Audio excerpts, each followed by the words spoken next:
Greetings, loved ones.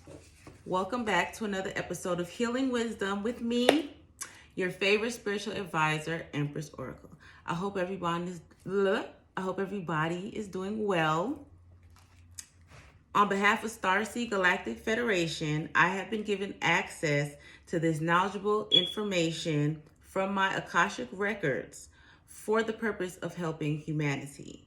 This information is given directly to me as a divine channel, and any use or reproduction of this information without the proper acknowledgement or accreditation from where this information was obtained will result in instant karma for the plagiarizing parties and or individual. And so it is. Now that we got that out the way, today our topic is going to be, we're going to talk about the chosen one, okay? I know a lot of people throw that title around a lot. A lot of people say that they're chosen, they're the chosen one for this, chosen one for that. And kudos to you. Congratulations for being chosen. However, a lot of people misconstrue exactly what it means to be chosen, and a lot of people have the wrong concept of exactly what that is, and therefore that can induce a lot of self-limiting beliefs for people, and that stops a lot of people from pursuing their true passions and goals, right?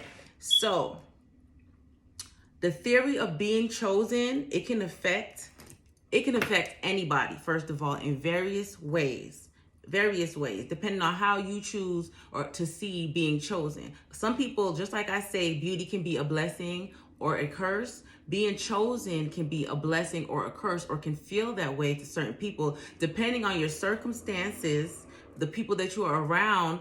They can stop you. They can make you feel as though something that was gifted to you to make an impact or influence on the people around you, they can make it seem as though you are the oddball out and there's something wrong with you because you are using your gifts. And you have to be aware, you have to have discernment in order to know, one, if you are truly chosen in whatever craft, niche, genre, area, field it is that you are chosen in. And two, you need to know when people are trying to dissuade you from your true path, right? But as I was saying, the theory can affect you in various ways, depending on various factors, such as your geographical location, because as I said previously, the people around you can affect if you're chosen, okay? Because many are called, but few answer. And a lot of times it has to do with the people around you. That's why your geographical location, at times, it can put a cap on your growth. So a lot of times people get comfortable where they are. They're so used to where they are, the environment, that they stop their own growth, okay? They may be chosen, but you know what?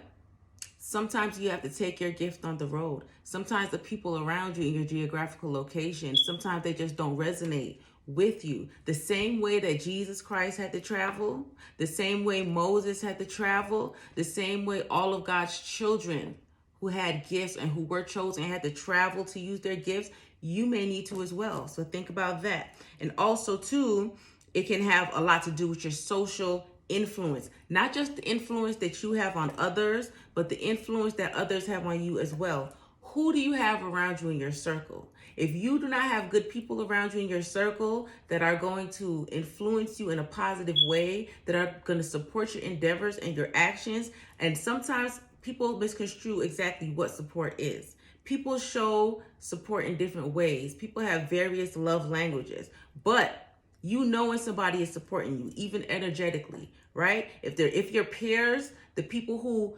you pursue to make a good impression upon, the people who make impressions upon you, the people who you care about, all right? I'm not saying that 100% you're concerned about everything, what they feel about you, but their opinion matters. Those are your social peers. Those are your influences.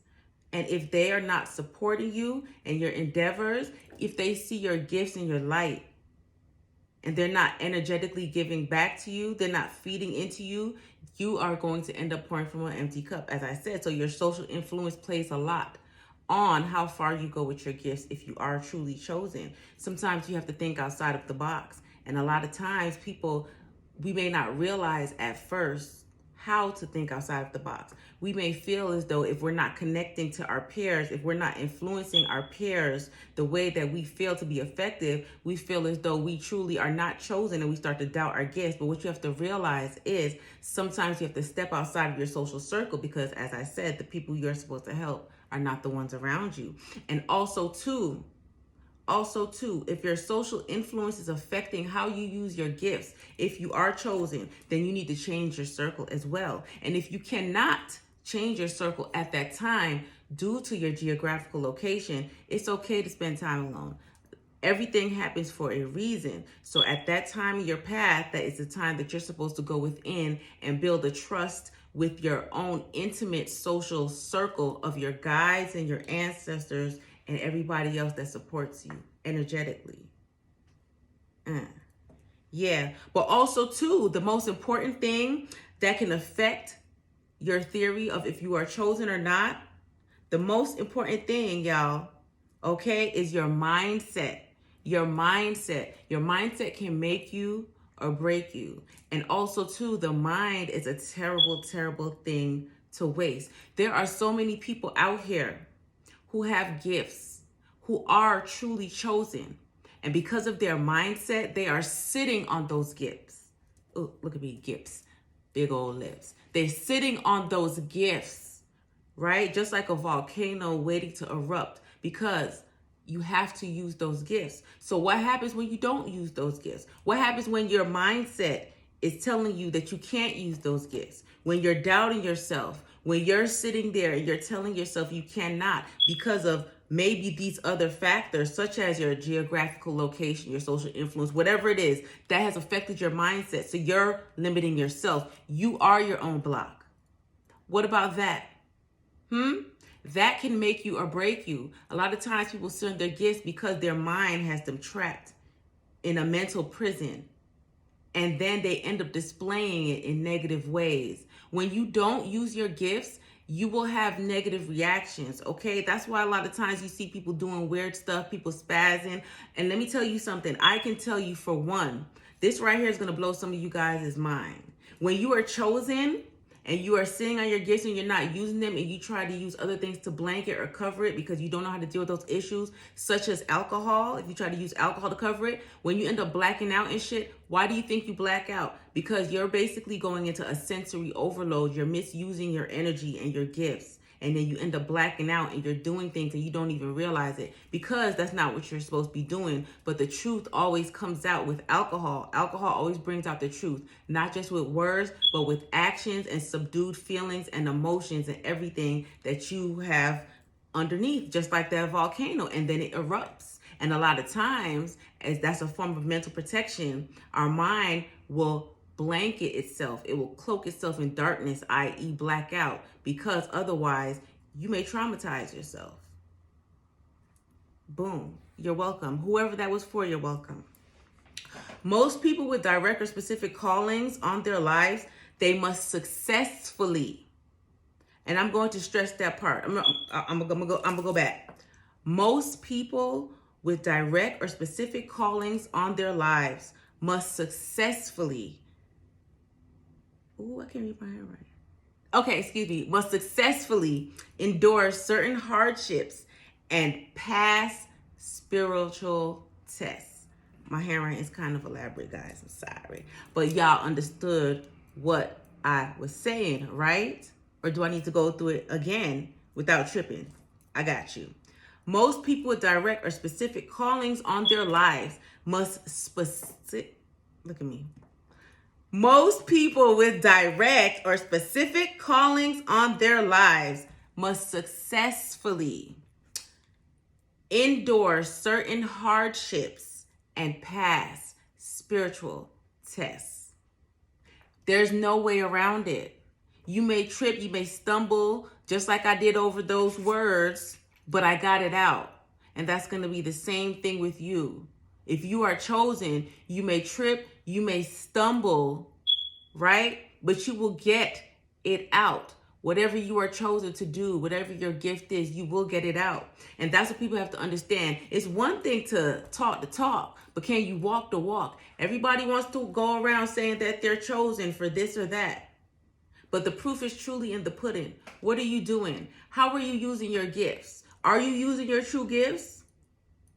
Are you doing what you're truly chosen to do? A lot of people have spiritual gifts, but because they feel as though it's not cool to their peers and the people around them, they would rather ignore those gifts and go with the trend, hop on the wave. And they may be doing big things, making big waves over there, but it is nothing in comparison to the waves that they could be making if they were truly doing what they were truly called to do. How about that? Okay? In order to be chosen, you must have integrity. You must have integrity. You must have integrity, because your influence will affect others outside of yourself. And that's what people don't realize a lot of times. And it's okay for you to be self-conscious, self-concerned, self-aware, and even self-centered in certain aspects. But there's a factor of integrity that you have to maintain, even with yourself. Sometimes you just have to be real with yourself, good or bad. You heard that chirp alarm? Confirmation, excuse me. We're not in the ghetto, don't worry. But yes, you have to have integrity with yourself also, because regardless, people, they're going to see through your bullshit, my love. If you're not moving with integrity and you're trying to pass down knowledge or teach somebody or be an influence to others, they're not just going to go off of what you say. They're going to go off of what you do. And you never know who the fuck is looking. That's why you always want to put your best foot forward and act with integrity, y'all. I'm just saying. Okay? That, and also too, something about being chosen. People feel as though there can only be one person chosen in a group, one person who is chosen in a city, one person who's chosen in a genre, a field, whether it's spirituality, music, XYZ. That right there is the crabs in the barrel mentality. I don't care who does it. I don't care what you say. That is crabs in the barrel mentality. And a lot of people, they have that mentality. They may try to disguise it with money, you know what I'm saying, fluff it up or whatever.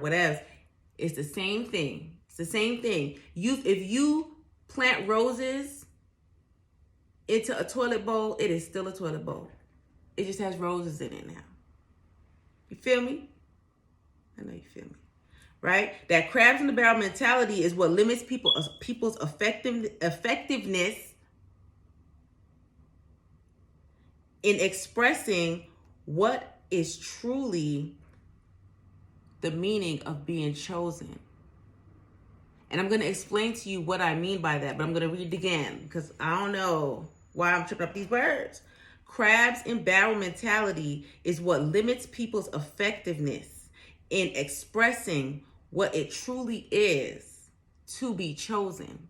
And what I mean by that is because so many people have that crabs in the barrel mentality where they have to pull others down, or they feel as though they have to pull others down in order to get somewhere. Or if they see somebody else also on a path to success, they feel as though that person does not need to be ahead of them. They want to try to pull them back.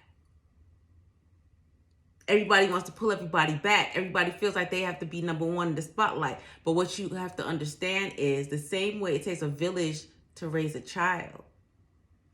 Okay? The cohesiveness of life and truly being chosen, you're never just moving by yourself. Everybody plays a position. We all are playing our parts in God's video game called life. Everybody has their role. Yes, everybody is chosen for something. Yes. And there's a spot for everybody as well. Remember that while you're sitting there fighting. A true boss, somebody who is truly chosen, does not have to fight for their position because it is what it is, and nobody can take that from you. So remember that. loved ones. Know who you are. The chosen know that they're chosen. They don't have to go around and announce it to everybody. The proof is in the pudding. Keep that in mind. And as you go on your path and your journey, as you learn to be more grounded, as you learn to block out those factors such as your geographical location, I have items on my Etsy boutique at Empress Oracle Shop that can aid you with that. As you get grounded, as you fix your mentality, you may need some tiger's eye. You may need some carnelian. Who knows? Whatever it is you may need, I have for you on Etsy at Empress Oracle Shop. Go ahead and check me out. I guarantee you won't be sorry. Have a wonderful day. Be blessed, and I love you all.